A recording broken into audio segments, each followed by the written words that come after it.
Hello बच्चों, कैसे आप सब लोग। तो चलिए स्टार्ट करते हैं AS9 की क्विक रिवीजन। चंद मिनटों में आपका AS9 जो है बिल्कुल फटाफट दनादन हो जाएगा। ठीक है बच्चों, तो चलिए स्टार्ट करते हैं। उससे पहले एक छोटी सी रिक्वेस्ट करना चाहूंगा, जो बच्चे हमारे चैनल में नए हैं चैनल को सब्सक्राइब करना और बेल आइकन दबाना मत भूलिएगा। और अगर CA इंटरमीडिएट की क्लासेस बाय करना चाहते हैं, बहुत ही अफोर्डेबल प्राइसेस पे high quality video lectures available हैं, उसके लिए डिस्क्रिप्शन में आपको लिंक मिल जाएगा या फिर स्क्रीन पे दिए गए नंबर पर व्हाट्सएप करके क्लासेस बुक कर सकते हैं या जूम क्लासेस ज्वाइन कर सकते हैं। तो चलिए बच्चों, सबसे पहले हम बात करेंगे AS9। AS9 जो है वो मैंडेटरी होता है सभी एंटरप्राइजेस को, सभी एंटरप्राइजेस को एप्लीकेबल होता है, चाहे वो छोटी है चाहे वो बड़ी है। नंबर 2, नेक्स्ट हम बात करेंगे जो AS9 है वो क्या बताता है। AS9 बताता है कि किस तरीके से आपको रिकॉग्नाइज करनी है revenue in the profit and loss account. ठीक है जी, कोई भी बिजनेस एंटिटी का जो प्रॉफिट एंड लॉस बनेगा उसमें रेवेन्यू किस बेसिस पर रिकॉग्नाइज की जाएगी। और ये जो AS9 है वो किसके साथ डील करता है, ये सिर्फ और सिर्फ कंसर्न है ऑर्डिनरी एक्टिविटीज। जो एक बिजनेस एंटिटी ऑर्डिनरी एक्टिविटीज करती है, जो उसका मेन कोर्स ऑफ बिजनेस होता है, जो उसकी मेन फंक्शनिंग होती है, उसके साथ जो होने वाली इनकम है, रेवेन्यू है, उसके साथ सिर्फ और सिर्फ उसके साथ AS9 डील करता है। ठीक है जी, चलिए अब AS9 अगर हम स्पेशली बात करें, जो हम डिटेल में पढ़ने वाले हैं इस टॉपिक्स के बारे में, वो है 3 चीजें सिर्फ। Number 1 sale of goods, number 2 rendering of service, number 3 use of resources जो एंटरप्राइज के यूज करके, जो उसे किसी पर्सन को, कोई पर्सन यूज करता है एंटरप्राइज के रिसोर्सेज, और एक एंटरप्राइज को इंटरेस्ट रिसीव होता है, इंटरेस्ट एज ए इनकम मालूम होती है, डिविडेंड या फिर रॉयल्टी इनकम मालूम होती है, उसके बारे में हम लोग पढ़ने वाले हैं। एक बहुत ही इंपॉर्टेंट टॉपिक कि AS9 किसके साथ डील नहीं करता। AS9 4 टॉपिक के साथ डील नहीं करता। Number 1 revenue arising from the construction contract, इसके साथ क्यों नहीं डील करता, क्योंकि AS7 इसके लिए अलग से बना हुआ है।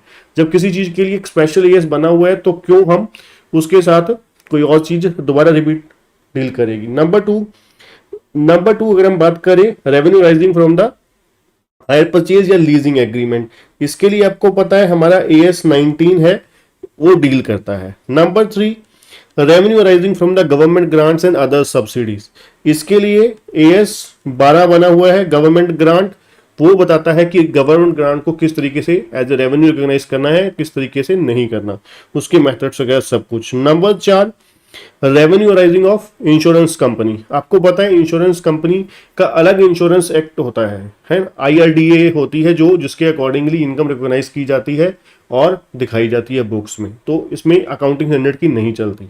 ठीक है जी, तो ये 4 केसेस हैं जहां पर AS9 डील नहीं करता है। चलिए आगे बात करते हैं डेफिनेशन ऑफ रेवेन्यू, बहुत इंपॉर्टेंट है। रेवेन्यू की डेफिनेशन क्या होती है, कहते हैं रेवेन्यू क्या है। रेवेन्यू एक ग्रॉस इनफ्लो ऑफ कैश है, ग्रॉस इनफ्लो ऑफ कैश या रिसीवेबल या अदर कंसिडरेशन।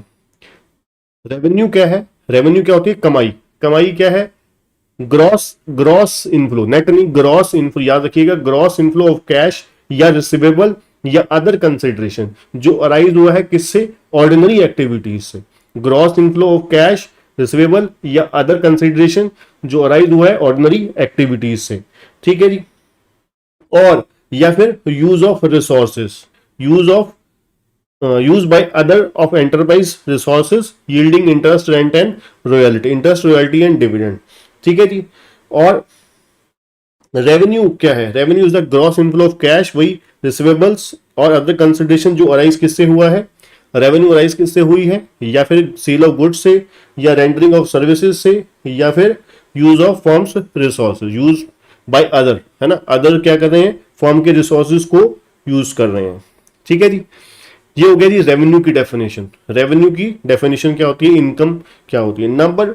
नेक्स्ट है एजेंसी रिलेशनशिप। एजेंसी रिलेशनशिप में हम लोग रेवेन्यू किस बेसिस पे रिकॉग्नाइज करते हैं, एजेंसी रिलेशनशिप में हम जो रेवेन्यू रिकॉग्नाइज होती है वो सिर्फ और सिर्फ अमाउंट ऑफ कमीशन होती है। एजेंट जो है प्रिंसिपल के बिहाफ पे जो गुड्स सेल कर रहा है उसके लिए एंटायर अमाउंट जो है उसकी रेवेन्यू नहीं है। मान लीजिए मैं आपके बिहाफ पे गुड्स सेल कर रहा हूं, ठीक है, तो मेरे लिए मेरी बुक्स में जो रेवेन्यू रिकॉग्नाइज होगी वो सिर्फ और सिर्फ कौन सा पोर्शन होगा, कमीशन का पोर्शन होगा। बाकी पोर्शन जो फुल पोर्शन है वो आपकी रेवेन्यू है ना। जो ग्रॉस इनफ्लो ऑफ कैश है वो मेरी रेवेन्यू नहीं है, मेरी revenue gross inflow of cash that is commission. ठीक है जी, not gross inflow of cash receivable और अदर कंसिडरेशन। क्लियर है जी। नेक्स्ट क्या कहते हैं जी, जो की प्रिंसिपल है, की principal is whether the sale transaction is made by entity on its own और बिहाफ ऑफ समवन एल्स। ठीक है ना, जैसे मैंने आपको बोला, एग्जांपल दिया कि यहां पर मैं आपके बिहाफ पे मैं क्या कर रहा हूं, गुड्स सोल्ड कर रहा हूं। ठीक है ना, तो ये की प्रिंसिपल देखा जाता है एजेंसी रिलेशनशिप में। ठीक है जी, whether the risk and reward pertaining to the goods और services are with the entity और समवन एल्स। ठीक है ना, और वो डिटरमाइन द सेलर्स कैपेसिटी और एज प्रिंसिपल और एजेंसी। तो सिंपल है एजेंसी रिलेशनशिप में। यहां पर जो रेवेन्यू रिकॉग्नाइज होगी वो क्या होगी, सिर्फ और सिर्फ कौन सा पोर्शन होगा, कमीशन का पोर्शन होगा। ठीक है जी, चलिए आगे बढ़ते हैं। एजेंसी के बाद आएंगे sale of goods. Sale of goods में बहुत सीधा सीधा सा यहां पर आपको कंडीशंस याद करनी होती हैं। सिर्फ 4 कंडीशन है जिसके बेसिस पर sale of goods as a revenue recognise होगी in the books of enterprise. 4 वो कंडीशंस क्या है। नंबर 1, गुड्स जो है ट्रांसफर की गई हैं, गुड्स ट्रांसफर की गई हैं seller to the buyer for some consideration. ठीक है जी, सेलर द्वारा बायर को गुड्स ट्रांसफर की गई हैं for some consideration, number 1। Number 2, जो सभी रिस्क एंड रिवॉर्ड्स हैं, सभी रिस्क एंड रिवॉर्ड्स हैं in relation to goods passes from buyer. ठीक है जी, all the risk and reward of ownership. ठीक है जी, ओनरशिप के रिलेटेड जो भी रिस्क एंड रिवॉर्ड है वो सेलर से बायर को ट्रांसफर कर दिए गए हैं। Number 3, there is no effective control of the goods of the seller. मतलब जो इफेक्टिव कंट्रोल है, effective control of the goods passes from seller to buyer. Number 4, there is no significant uncertainty regarding collection of revenue. मतलब simple सी सीधी सी 4 conditions हैं। पहली क्या है, गुड्स क्या है पासिस कर दी गई है सेलर द्वारा बायर को for some consideration. Number 2, possession की बात हो रही है। नंबर 2, पोजेशन, इफेक्टिव कंट्रोल जो है गुड्स का वो पास कर दिया गया है सेलर से बायर को। Number 3, all the risk and reward in relation to the ownership passes from seller to buyer. Number 4, there is no significant uncertainty regarding collection of revenue. इसका मतलब क्या है कि भाई पैसे आने की पूरी संभावना है, किसी तरीके का कोई पैसे ना आने की कोई डाउट नहीं है। मतलब पूरी संभावना है कि पैसे आ जाएंगे। जब ये चारों शर्तें पूरी हो जाएंगी, अगर हमारे को लगता है on the time of sale हमें लगता है कि ये चारों शर्तें पूरी हो रही हैं, तो फिर क्या होगा, सेल बुक्स में एज ए रेवेन्यू रिकॉग्नाइज हो जाएगी, अदरवाइज पोस्टपोन कर दी जाएगी। ठीक है जी, चलिए जी आगे चलते हैं। अब condition of sale of goods, ये बहुत इंपॉर्टेंट है एग्जाम के पॉइंट ऑफ व्यू, इसमें से बहुत क्वेश्चन आते हैं। ठीक है जी, सबसे पहला बहुत इंपॉर्टेंट है, इसमें से भी बहुत बार क्वेश्चन आया हुआ है आपके पास ईयर क्वेश्चन आंसर में, चेक कीजिए। Delivery is delay at the buyer request and buyer takes title and accept the billing. अगर डिलीवरी गुड्स की जो है वो रोकी गई है बायर के कहने पर, तो क्या फिर सेलर की बुक्स में रेवेन्यू रिकॉग्नाइज की जाएगी। बुक्स तो अभी जो गुड्स हैं वो किसके पास पड़ी हुई हैं, गुड्स जो है वो तो पड़ी हुई हैं सेलर के पास। अब एक कंडीशन तो पूरी हुई नहीं, तो क्या इसके बावजूद भी सेल रिकॉग्नाइज होगी या नहीं होगी, होगी। कब पूरी होगी, कब sale as a revenue recognise होगी, जब ये 3 शर्तें पूरी हो जाएंगी। अब ये 3 शर्तें क्या हैं, नंबर 1, गुड्स क्या है, आइडेंटिफाई है, स्पेसिफिकली आइडेंटिफाई कर ली गई हैं, उसको अलग कर दिया गया है। नंबर 2, गुड्स जो है किसी और को ट्रांसफर नहीं की जा सकती। ठीक है जी, गुड्स सेलर द्वारा जी, ठीक है, किसी और को ट्रांसफर नहीं की जा सकती। नंबर 3, जो डिलीवरी है रोकी गई है, डिले की गई है किसकी रिक्वेस्ट पर, बायर की रिक्वेस्ट पर। डिलीवरी रोकी गई है बायर की रिक्वेस्ट पे, ना कि सेलर की वजह से। ठीक है। नंबर 3, जो डिलीवरी है, गुड्स जो है वो डिलीवरेबल स्टेट में है, मतलब डिलीवरी करने की पोजीशन है, अभी करना चाहते तो कर सकते थे, बट बायर की वजह से, बायर के कहने पर गुड्स की डिलीवरी रोक दी गई है। जब ये तीनों शर्तें पूरी हो जाएंगी, ठीक है, गुड्स डिलीवरेबल स्टेट में है, गुड्स जो है डिलीवरी जो रोकी गई है वो बायर के कहने पर रोकी गई है, और गुड्स जो है आइडेंटिफाइएबल है, गुड्स आइडेंटिफाइएबल है, प्लस किसी और को ट्रांसफर नहीं की जा सकती, तो फिर इस केस में सेल जो है एज ए रेवेन्यू आप रिकॉग्नाइज कर सकते हो, अदरवाइज पोस्टपोन हो जाएगी। ठीक है जी। अगर हमने sale of goods approval basis पर, गुड्स जो है रिटर्न और अप्रूवल बेसिस पर बेची है, तो इस केस में बड़ा सीधा सीधा सा होता है। नंबर 1, कब इनकम रिकॉग्नाइज हो सकती है। पहला, अगर गुड्स फॉर्मली एक्सेप्ट कर ली बायर ने, गुड्स फॉर्मली एक्सेप्ट कर ली बायर ने, तो फिर सेल हो ही जाएगी कंप्लीट। दूसरा, अगर बायर ने कुछ ऐसा एक्ट कर दिया जो मान लिया जाएगा कि जो क्या है ऑनरशिप के अगेंस्ट है, बायर ने कुछ ऐसा एक्ट कर दिया जो क्या है ऑनरशिप के अगेंस्ट है, तो उस केस में भी क्या होगा, उस केस में भी क्या होगा, मान ली जाएगा कि ऑनरशिप मतलब सेल हो गई है। तीसरा, जो रीजनेबल जो टाइम पीरियड दिया जाता है 7 दिन 10 दिन 12 दिन 4 दिन जो भी है, जो टाइम पीरियड दिया गया है उस टाइम पीरियड के अंदर अंदर अगर आपने वो टाइम पीरियड एक्सपायर हो गया तो उसके बाद मान लिया जाएगा कि सेल हो गई। चौथे नंबर पे, अगर कोई फिक्स टाइम नहीं दिया गया, अगर फिक्स टाइम नहीं दिया गया तो रिजनेबल टाइम पीरियड जो होगा, रिजनेबल टाइम पीरियड elapse होने के बाद वो मान ली जाएगी सेल हो गई। ठीक। अब कई बार क्या होता है, गुड्स क्या है सोल्ड की जाती है सब्जेक्ट टू द इंस्पेक्शन और इंस्टॉलेशन, इंस्टॉलेशन और इंस्पेक्शन के तहत। ठीक है जी। तो उस केस में क्या होगा, कई बार क्या होता है, कहते हैं इंस्टॉलेशन जो है गुड्स की बहुत कॉम्प्लेक्स होती है या इंपॉर्टेंट होती है। जब इंस्टॉलेशन जो है गुड्स की इंपॉर्टेंट है, ये सिग्निफिकेंट है या कॉम्प्लेक्स है, तो उस केस में जब तक इंस्टॉलेशन नहीं हो जाती तब तक सेल रिकॉग्नाइज नहीं कर सकते, रेवेन्यू रिकॉग्नाइज नहीं कर सकते। ठीक है जी। जब तक कस्टमर सेटिस्फैक्टरी कह नहीं देता कि हाँ इंस्टॉलेशन हो गई है, तब तक गुड्स की रेवेन्यू रिकॉग्नाइज नहीं की जाएगी। अगर इंस्टॉलेशन सिंपल है, इंस्टॉलेशन बिल्कुल आसान है, इंस्टॉलेशन तो कस्टमर खुद भी कर लेगा, तो उस केस में जैसे मान लीजिए रेफ्रिजरेटर वगैरह होता है, वहां पे स्विच लगाया हो गया, दैट्स इट, ओके। तो उस केस में क्या होगा, कस्टमर जो है जब एग्री कर देगा गुड्स परचेज करने के लिए तभी सेल दिखा दी जाएगी किताबों में। ठीक है जी। सेल और रीपरचेज एग्रीमेंट, सेल और रीपरचेज, रीपरचेज एग्रीमेंट में क्या होता है, रीपरचेज एग्रीमेंट में यहां पर सेल नहीं रिकॉग्नाइज की जाती, no sale can be recognise. यहां पर क्या किया जाता है, यहां पर सेलर की बुक्स में दिखाया जाता है हमने बोरिंग करी है। ठीक है जी। सेलर की बुक्स में इसे काइंड ऑफ लोन के तरीके से दिखाया जाएगा। ठीक है जी। ट्रेड डिस्काउंट और वॉल्यूम रिबेट, ट्रेड डिस्काउंट और वॉल्यूम रिबेट के केस में हम लोग सिंपल क्या करते हैं, reduction of cost, that is इसको आप बोल सकते हो डिटरमाइनिंग, हम लोग क्या करते हैं डिडक्ट कर देते हैं जो भी ट्रेड डिस्काउंट होता है। मान लीजिए 100 रुपए की चीज 90 पे बेची, तो हम लोग जो 10 रुपए का ट्रेड डिस्काउंट है वो सेल में से लेस करके नेट 90 रुपए की सेल दिखा देंगे अपनी किताबों में, बुक्स में। ठीक है जी।